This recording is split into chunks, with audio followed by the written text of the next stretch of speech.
अस्सलातु खैरुम मिनन नौम।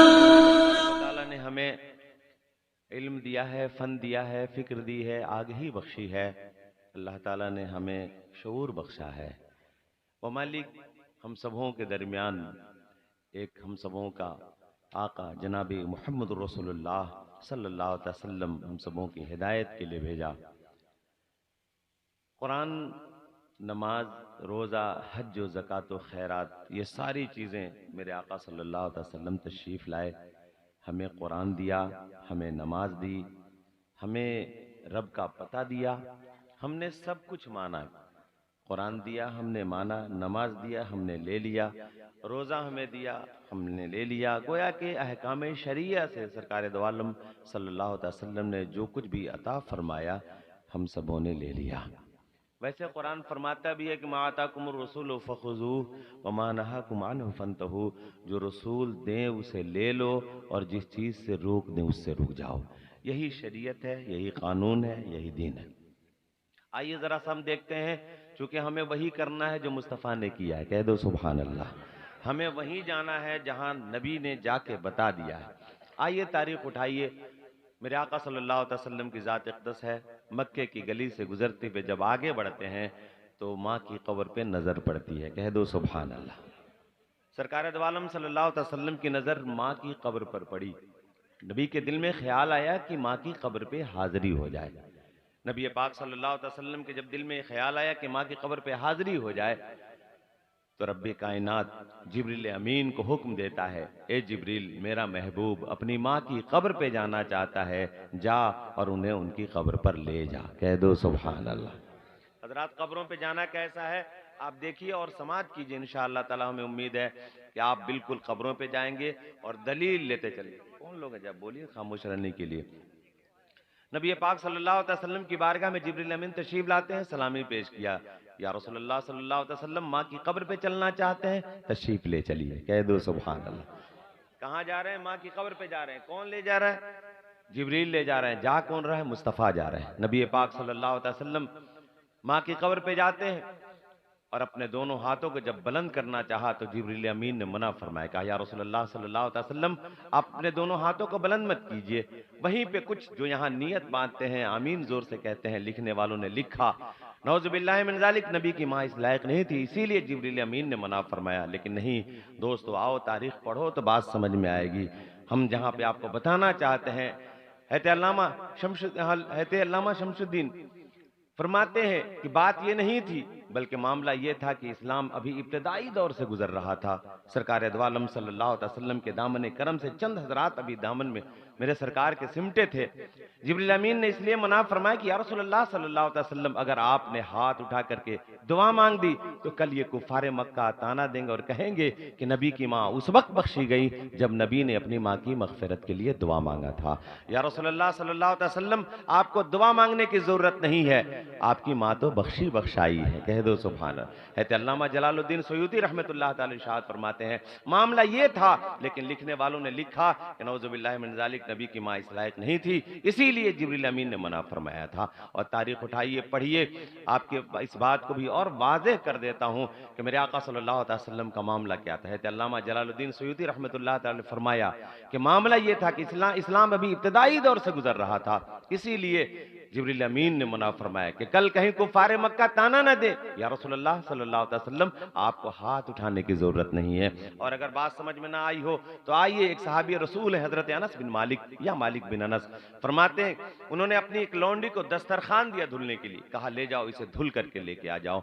वो लौंडी गई, आग के शोले भड़क रहे थे, वो जाती है और उसके आग के शोले में दस्तरखान को रख देती है। अनस बिन मालिक फरमाते हैं मैंने तुझे धुलने के लिए दिया है, जलाने के लिए नहीं दिया है। वो लौंडी फरमाती है आका, मुझे भी मालूम है आग का काम जलाना है, पानी का काम साफ करना है, लेकिन मेरे दिल में कुछ खशो खाशाक है, आज मैं उसे जला के खाक करना चाहती हूँ। कहा बात क्या है? कहा मैंने इस दस्तरखान पर नबी पाक सल्लल्लाहु अलैहि वसल्लम को खाना तनाउल फरमाते हुए देखा है, और मेरी नजर देख रही थी कि सरकार खाने के बाद अपनी उंगली मुबारक को इसी दस्तरखान के कोने से पोंछ लिया। मेरा अकीदा है कि अब मेरे सरकार के जिस्म से ये दस्तरखान लग चुका है, इसलिए इसे आग नहीं जला सकती है, इसीलिए मैंने आग में डाला है। मैं देखना चाहती हूं कि आग इसे जलाती है या साफ करने का काम करती है। इतना है। थोड़ी देर के बाद जब उस लौंडी ने दस्तरखान को निकाला है तो आग ने जलाने का काम नहीं बल्कि साफ करने का काम कर दिया है। हजरात जरा सोचिए, जब एक आन के लिए नबी के जिस्म से जो कपड़ा लग जाए उसे आग नहीं जला सकती है, मेरा नबी 9 महीना अपनी माँ की पेट में रहा, उस माँ का आलम क्या होगा। जो लोग मेरे नबी की माँ पे उंगली उठाते हैं और लिखते हैं नौजुबिल्लाह मिन ज़ालिक, नबी की माँ इस लायक नहीं थी, मैंने कहा एक आन के लिए कपड़ा लगे तो उसे आग नहीं जला सके, मेरा नबी 9 महीना अपनी माँ की पेट में रहा, उस माँ का आलम क्या होगा।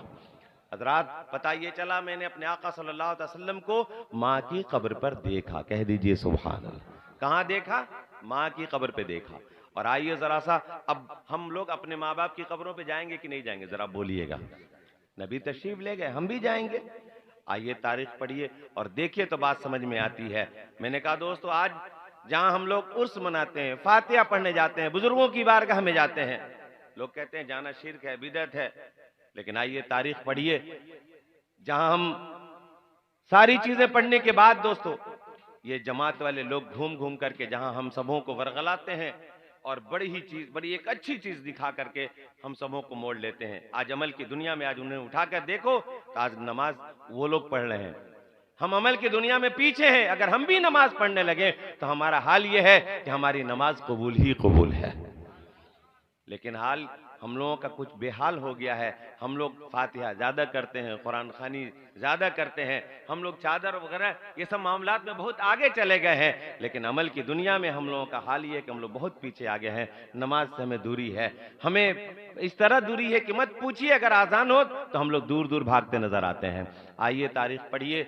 मेरे आका सल्लल्लाहु अलैहि वसल्लम है, उहुद के शहीदों की कब्र पर सरकार दो आलम सल्लल्लाहु अलैहि वसल्लम ठीक 1 साल के बाद तशरीफ ले जाते हैं। कह दो सुभान अल्लाह। कहाँ जाते हैं? उहुद के शहीदों की कब्र पर सरकार दो आलम सल्लल्लाहु अलैहि वसल्लम ठीक 1 साल के बाद उस कब्र पे तशरीफ ले जाते हैं। और मेरे आका सल्लल्लाहु अलैहि वसल्लम ने फरमाया, सहाबा की जमात सुनो, ये उन शहीदों की कब्रें हैं जिनके खून का एक एक कतरा इस्लाम की आबियारी की खातिर बहा है। सिर्फ इन्हें याद करने की जरूरत नहीं बल्कि इनकी कब्रों पे हाजिरी देने की जरूरत है। कह दो सुभान अल्लाह। मैंने कहा मेरे आका सल्लल्लाहु अलैहि वसल्लम 1 साल के बाद तशरीफ ले गए। इसी को दोस्तों हम लोग बरसी कहते हैं, और अगर बुजुर्गों की बारगाह में अगर हो जाए तो उसी को हम लोग उर्स कहा करते हैं। 1 साल के बाद बुजुर्गों का उर्स मनाया जाता है ना भाई। और अगर हम साल भर के बाद जाते हैं या साल भर के बाद कोई बेटा लायक और फायक होता है तो अपने माँ बाप के उन यादों को बरकरार रखता है, और जब साल की वो तारीख आ जाए तो उसमें मिलाद पाक की महफिल सजाता है। इसे हम लोग बरसी कहा करते हैं। और आइए दोस्तों, चूंकि वक्त नहीं है, बस एक बात और बता के तकरीर खत्म करूं।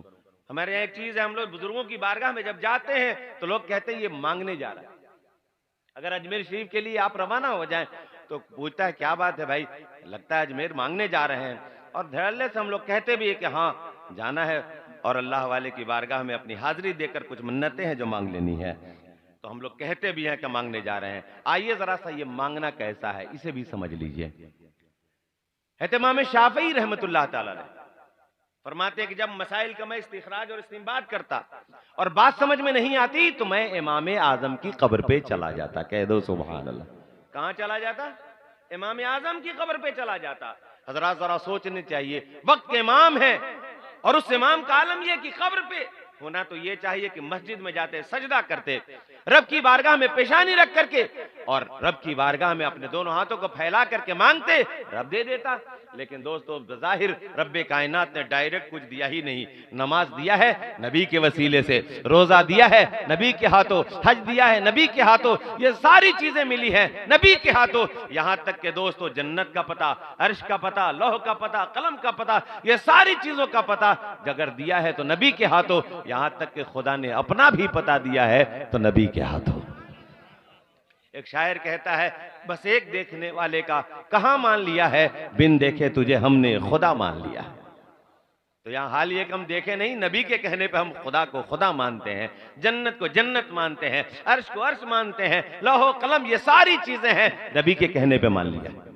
अब आइए, ऐसी जब बातें हैं तो डायरेक्ट कोई चीज मिलने वाली नहीं, गोया क्या हो वसीले से। इमाम शाफी फरमाते मैं इमाम आजम की कब्र पे जाता, अपना मसला रखता, और जैसे ही अपना मसला रखता इमाम आजम कब्र से जवाब दे देते। कह दो सुभान अल्लाह। कहां से? कब्र से जवाब दे देते। पता ये चला अगर कब्र वाला इस लायक है तो जाके मांगना भी सही है और दुरुस्त है, मांगना भी जायज है। इमाम शाफी ने मिजाज दे दिया है कि अगर कब्र वाला इस लायक हो तो उनकी बारगाह में हाजिरी दो, अपनी मन्नतें रखो, ये कब्र वाला जवाब दिया करता है। तो अगर हम बुजुर्गों की बारगाह में अगर जाते हैं और मांगते हैं तो कोई गलत भी नहीं है दोस्तों, अगर कब्र वाला इस लायक है तो मांग सकते हैं। पता ये चला कि हमने आका सल्लल्लाहु अलैहि वसल्लम को मां की कब्र पर देखा, सरकार दो आलम सल्लल्लाहु अलैहि वसल्लम को उहद के शहीदों की कब्र पर देखा, और इमाम शाफई को इमाम आजम की कब्र पर देखा। और हमने देखा है दोस्तों, हज में हम लोग जब जाते गए तो देखा कि बस में एक मौलवी खड़ा हुआ, कहा कि मदीना जा रहे हो हाजियो, 40 वक्त की नमाज जमात के साथ पढ़ना है और कब्र की ज़ियारत करना यह दुरुस्त नहीं है। सीधा यही बोला। आला हजरत ने इसी मकाम पे फरमाया है कि तेरा खाएं तेरे गुलामों से उलझे है मुनकर अजब खाने गुर्राने वाले, जिसके सदके में आज हज करने के लिए गया है आज उनकी बारगाह में हाजिरी देने से इनकार है। आइए हजरत आयशा सिद्दीका रज़ी अल्लाह तआला अन्हा है, हम सबों की माँ है दोस्तों। उनका तरीका क्या है? सरकार दो आलम सल्लल्लाहु अलैहि वसल्लम बज़ाहिर जब इस दुनिया से तशरीफ ले जाते हैं, है आयशा सिद्दीका सरकार की कब्र पे तशरीफ ले जाती हैं। कह दो सुभान अल्लाह। तारीख पढ़ो, जब है सिद्दीक अकबर को रखा फिर भी जा रही है, जब हजरत उमर फारूक को सरकार के कदम में डाला गया तो जाने का अंदाज बदल गया। पहले बेनकाब जाती थी, जब से उमर फारूक को रखा गया उसके बाद से चेहरे पे नकाब डाल के जा रही हैं। लोगों ने पूछा आयशा आपके जाने का अंदाज बदल गया, पहले तो आप बेनकाब जाती थी, आप नकाब डाल के जा रही हैं, बात क्या है? कहा पहले मेरा शौहर, उसके बाद मेरा बाप और बेटी में पर्दा कैसा। जब से उमर को रखा गया है आयशा पर्दे से जा रही है। पता ये चला कि कब्र वाला आने वाले को देखता भी है, पहचानता भी है। और दोस्तों हाल ये है कि कब्रों के बारे में अगर बताया जाए तो पता ये चलता है कि कब्र वाला जब हम सलाम करते हैं तो उसका जवाब भी दिया करता है। कब्र वाला जिंदा भी है। कह दो सुभान अल्लाह। आम कब्रों का जब ये आलम है तो मेरे सरकार का आलम क्या होगा? कह दो सुभान अल्लाह। तो हजरात यहां हाल ये है कि लोग कहते हैं कब्रों पे मत जाइए। मैंने कहा हमने आयशा सिद्दीका को देखा, जब हम लोग मदीना शरीफ जाते हैं तो सरकार के रोजे पे जाके बाहर में खड़े होकर के जाली के करीब जाकर के दुरूद और सलाम की डालियां निछावर करते हैं। कह दो सुभान अल्लाह। और ये लोग कहते हैं कि ज़ियारत करने की जरूरत नहीं है, ये शिर्क है। बाज़ाब्ता बोलता है दोस्तों, बसों में जब जाइएगा तो ऐलान करता है। और इधर ही वाले लोग होते हैं जो चूंकि उर्दू यही लोग बोलते हैं, अरबी तो बोलने वाला वो अरबी बोलता है ना, ये इधर वाले लोग होते हैं। खास तौर से मैंने देखा बेतिया मोतिहारी इस चंपारण के मौलवियों का कि बस में माइक लेकर ठाठ से बोला करते हैं। मैंने कहा कि हमें कब्र पे जाने की जरूरत है। सरकार दो आलम सल्लल्लाहु अलैहि वसल्लम है, रास्ते से गुजर रहे हैं, दो कब्र पे नजर पड़ी है। नबी पाक सल्लल्लाहु अलैहि वसल्लम अपनी सवारी से नीचे तशरीफ लाते हैं और लाने के बाद कब्र पे जाते हैं। सहाबा कराम को हुक्म देते जाओ खजूर की एक टहनी लेकर के आओ। क्या लेके आओ? खजूर की टहनी लेके आओ। मेरे सरकार कहां है? कब्र पे। खजूर की टहनी मंगाई, उसके दो हिस्से किए और दोनों की कब्र पे गाड़ दिया। कह दो सुभान अल्लाह। क्या कर दिया? दोनों की कब्र पे गाड़ दिया।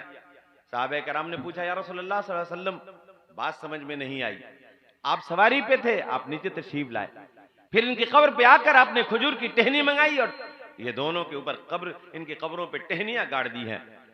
नबी पाक सल्लल्लाहु अलैहि वसल्लम ने फरमाया गैब दा नबी। कह दो सुभान अल्लाह। जो सिर्फ जाहिरी नहीं देखता है, बातिन भी देख रहा है, वो मुस्तफा है जो हमारी कब्रों के हालात को भी जाना करते हैं। कहा कि तुम्हें मालूम है इन दोनों कब्र वालों पर अल्लाह का अजाब हो रहा है। क्या हो रहा था? अल्लाह का अजाब। मैंने हरी टहनी डाल दी है, हरी चीजें अल्लाह का जिक्र किया करती हैं और जहां अल्लाह का जिक्र होता है अल्लाह तबारक व तआला उसमें अजाब के अपने अजाब में तखफीफ फरमा देता है। तो हजरात पता ये चला कि अगर हम कब्र पे जाते हैं, अगर हम लोग फूल रखते हैं, मकसद ये है कि ये फूल रखेंगे जब तक ये फूल हरे और ताज़ा रहते हैं, अल्लाह का जिक्र किया करते हैं। हम खजूर की टहनी डालते हैं, ये टहनियाँ जब तक हरी रहती हैं अल्लाह का जिक्र किया करती हैं और जहाँ अल्लाह का जिक्र होता है अल्लाह तबारक व तआला वहाँ से अपना अजाब उठा लेता है। तो हम लोग अगर कब्र पे फूल डालते हैं तो ये लोग कहते हैं कब्र पूज रहा है।